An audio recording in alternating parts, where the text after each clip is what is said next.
Tendance Première. Françoise Bidard est avec nous, bonjour. Bonjour Véronique Tibérien. Spécialiste de la sophrologie et de l'hypnose. On va passer d'une nuit paisible, ce que ne faisait pas Michael Jackson. Ça. Il y a des mauvais dormeurs qui sont presque compulsifs, et puis il y a des dormeurs comme moi qui ont des nuits parfois aléatoires, mais pour qui ça se passe plutôt bien. Malgré tout, c'est pas toujours forcément paisible, c'est pas forcément parce qu'on dort une nuit complète qu'on est bien réveillé par la suite, qu'on a bien récupéré. Donc c'est vraiment ces nuits-là qu'on va passer avec vous. Enfin avec vous. Ma foi. En tout cas, tout à l'heure. Si vous voulez me faire une petite place, mon... Écoutez, on en reparlera. On en reparle hors antenne. Voilà, c'est ça. Oui. Alors donc, pour des nuits paisibles, c'est quoi une nuit paisible d'abord pour vous ? Alors ça dépend d'une personne à l'autre, le nombre d'heures, etc. Mais ce qui va être important, c'est d'avoir le nombre d'heures suffisant. Oui. Or, de nos jours, nous dormons moins qu'auparavant. Et donc, il va falloir voir... Le nombre d'heures pour vous, pour moi ou pour Robert ne sont pas les mêmes. Oui. Donc ça, c'est important. Alors, il y a toute la partie comportementale que je ne vais pas aborder aujourd'hui, mais la nuit paisible se prépare tout au long de la journée. Dès le matin, on repense au moment où on va aller dormir ? Non, pas du tout. Non. Mais si vous arrivez à gérer votre stress ou votre anxiété ou vos ennuis de façon plus cool, entre guillemets, vous allez mieux préparer votre sommeil. Ça, c'est sûr. On prépare par la sophrologie ou plutôt par l'hypnose ? Alors, il y a les deux options qui sont possibles. Si vous avez un problème de comportement, de soucis de jeune maman, de travail, etc., c'est plutôt la sophrologie que je proposerais pour apprendre à gérer le quotidien, d'abord au niveau du corps et puis ensuite au niveau des émotions. Et là, vous allez avoir plein d'outils pour gérer votre journée avec des outils pour la concentration, pour gérer la colère, la frustration, etc. Et en n'ajoutant pas des couches à l'oignon, vous pourrez mieux dormir. D'accord. La deuxième possibilité avec la sophro, c'est de faire une programmation du sommeil, qu'on commence avec le sophrologue et qu'ensuite on fait chez soi sur une période de 3 semaines. Alors là, souvent on me dit « ça va être compliqué ». Voilà, il faut consacrer un quart d'heure pour cette programmation du sommeil avant 18h pour programmer le cerveau à bien dormir. Et là, on vise 2 choses. D'abord, le sommeil réparateur, comme c'est bon pour nous. Et ensuite, un court projet positif pour bien démarrer la journée, car nombreux sont aussi les personnes qui... Bon, il y en a qui dorment mal, il y en a qui dorment trop, qui se réfugient dans le sommeil. Et donc là, on va remettre l'étincelle pour la journée avec un court projet positif. En plus de ça, il y a des trucs et astuces pour redormir, s'endormir, gérer les réveils nocturnes, etc. pendant la nuit. Ça, c'est le volet sophro. Si maintenant vous dormez mal parce que vous avez vécu un trauma ou une grosse difficulté, je pense à des cas récents, cambriolage, braquage, accident mortel sur l'autoroute. Je pense à ce monsieur qui était l'avant-dernier dans la file et les gens sont morts écrasés derrière dans la voiture. Plus dormir, maux de dos, problème de confiance au volant, donc ne savait plus rouler, etc. Et donc là, on va devoir travailler le trauma pour aller, entre guillemets, gommer dans le disque dur de la mémoire le trauma pour permettre au cerveau ensuite de pouvoir redormir convenablement. Là, on est dans l'hypnose PTR, l'hypnose post-traumatique, conversationnel stratégique. Ça demande un investissement plus long aussi et plus important avec... Non. Contrairement à ce qu'on pourrait croire, Véronique, les traumas peuvent être travaillés très rapidement. Non. Si.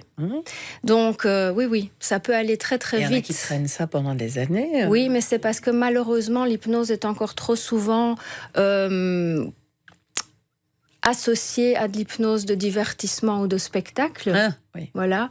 Et donc, avec l'hypnose post-traumatique PTR, que d'ailleurs mon collègue et formateur Gérald Brassine a mis au point ici en Belgique, nous pouvons vraiment prendre en charge les traumas sur quelques séances pour permettre à la personne d'aller mieux. Et ça, c'est difficile à comprendre parfois. Mais c'est vrai qu'alors, dans le cadre aussi, par exemple, d'un trauma, le fait de ne pas dormir ou de ne pas bien dormir, de ne pas avoir des sommeils réparateurs, ça aggrave la situation du trauma et du stress. Bien sûr, parce que là, vous avez tous les effets secondaires du manque de sommeil. Irritabilité, tristesse, mauvaise gestion de la colère, etc. Donc ça, ce sont les effets collatéraux du problème de sommeil qui en fait n'est pas une maladie en soi, mais un symptôme d'autre chose. La difficulté est parfois de trouver avec la personne si c'est juste le quotidien qui est compliqué ou s'il y a un trauma derrière qui d'ailleurs parfois peut être amnésié aussi. Le cas des insomnies justement est très complexe parce que les personnes souvent sont démunies devant l'insomnie, ne savent pas pourquoi, ne savent pas comment la gérer, deviennent très anxieux aussi. Oui. Là, on peut aussi utiliser l'hypnose dans ce cadre-là. Oui, parce que parfois, la personne ne sait absolument pas. Et donc, avec une technique particulière, s'il n'y a rien à signaler, on peut aussi aller voir au niveau de l'inconscient et demander à l'inconscient de nous amener l'éventuelle origine ou les éventuelles origines du problème du sommeil. Là, de nouveau, on va refaire le travail là-dessus et la personne va pouvoir commencer à mieux dormir. Tout ça est très souvent progressif. Ça ne va pas être du jour au lendemain, me semble-t-il, le plus souvent, dans ma pratique en tout cas.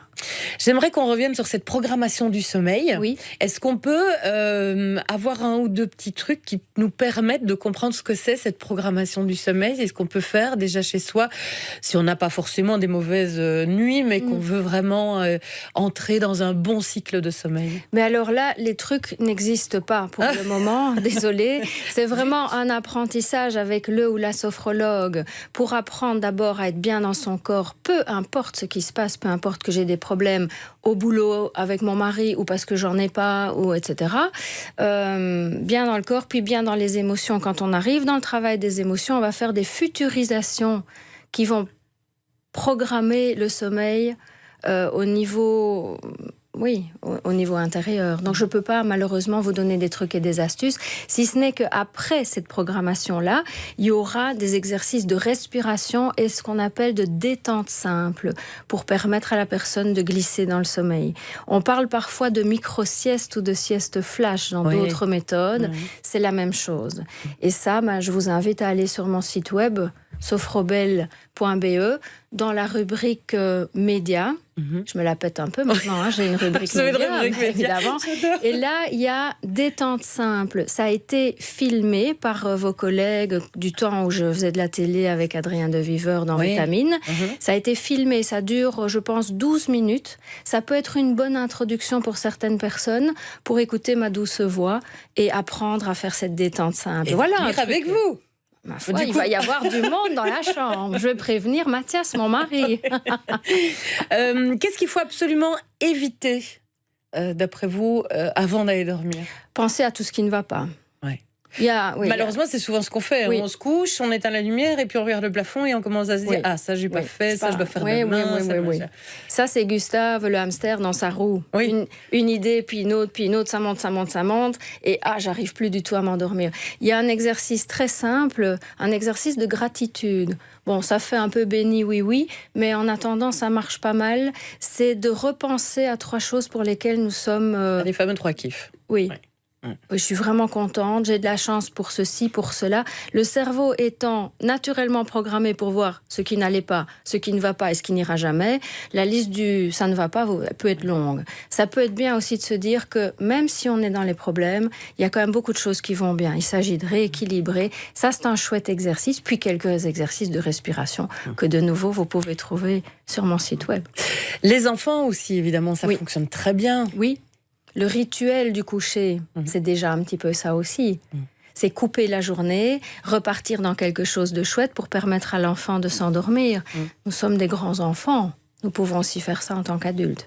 C'est ça, plutôt que de laisser les enfants devant la télé ou un écran quelconque avant d'aller dormir, même un programme télé, c'est leur donner un sas de 15-20 minutes dans leur chambre, seul au calme, avec un livre, avec un jeu, peu importe, mais au calme, quoi. Oui, puis ça peut aussi être un moment privilégié avec un adulte ou un autre enfant pour vraiment calmer cette surstimulation des images, des sons, etc. Parce que c'est quand même toujours un peu rock'n'roll tout ça.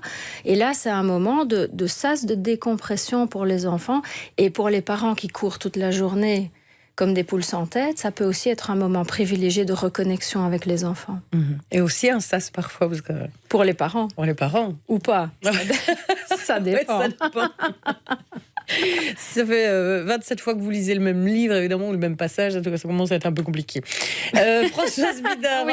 On rappelle l'adresse du site, sophrobel.be. BE. Voilà, sophrobel.be.